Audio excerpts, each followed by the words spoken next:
Hi అండి, ఎలా ఉన్నారు? బాగున్నారా? నేను మీ ప్రమీల.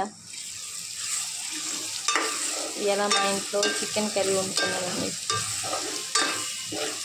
మా చిన్న అబ్బాయి ఆర్డర్ వేసి వెళ్ళాడండి. స్కూల్ స్టార్ట్ అయినాయి కదండి.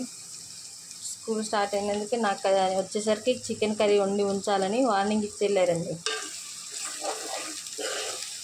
అందుకని చికెన్ కర్రీ ప్రిపేర్ చేస్తున్నానండి. ముందుగా ఆయిల్ పోసి ఆనియన్స్, మిర్చి, పసుపు, అల్లం పేస్ట్ వేసానండి. అల్లం పేస్ట్ కొద్దిగా ఆయిల్లో మగ్గినాక చికెన్ వేసుకున్నాను. ఇప్పుడు చికెన్ వేసానండి. చికెన్ వేసి సాల్ట్ సరిపోని వేసుకున్నాను. కాసేపు మగ్గనిద్దామండి. ఇప్పుడు చికెన్ మగ్గిందండి. టమాటాలు వేసేసుకున్నాం. టమాటాలు, కొత్తిమీర,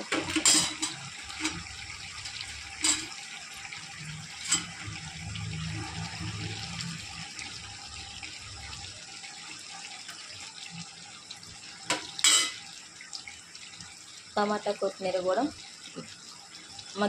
టమాటా మగ్గినాక కారం వేసుకున్నాము. లేకపోతే కారం ముందేస్తే టమాటాలు ఉడకవండి, మాడిపోద్ది, అడిగట్టుకుంటుంది.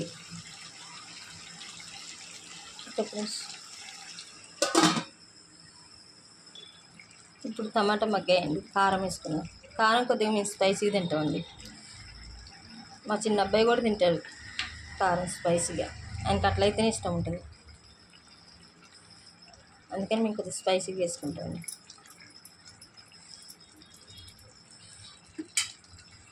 మీరు ఎలా వండుకుంటారు నాకు కూడా చెప్పండి. సబ్స్క్రైబ్ చేసుకోండి, షేర్ చేయండి, కామెంట్ బాక్స్లో కామెంట్ చేయండి. మీరు ఎలా వండుకుంటారో మాకు చెప్పండి ప్లీజ్ అండి. లాస్ట్ కొద్దిగా ఇక్కడ ఒక చిట్కా ఉందండి. మనం కారం అన్నీ వేసుకున్న తర్వాత ఒక మసాలా వేసుకునే ముందు కొద్దిగా ఒక్క చుక్క వాటర్ వేసుకుంటే, ఒకటే చుక్క అండి, ఎక్కువ వద్దు, వేసుకుంటే అది గ్రేవీ అయిద్దండి. బాగా గ్రేవీ.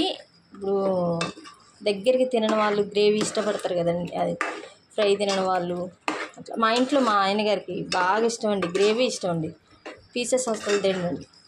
దానివల్ల నేను ఇలానే వండుతానండి, గ్రేవీ లాగా. కొద్దిగా వాటర్ వేసుకుంటే గ్రేవీ మంచిగా వస్తుందండి. కర్రీ కూడా సూపర్ ఉంటుంది. లాస్ట్కి గరం మసాలా వేసుకోండి.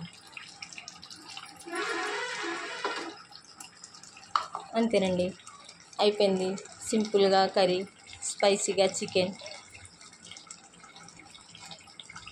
థ్యాంక్ యూ అండి. సబ్స్క్రైబ్ చేసుకోండి. అంతే అండి, సింపుల్ చికెన్.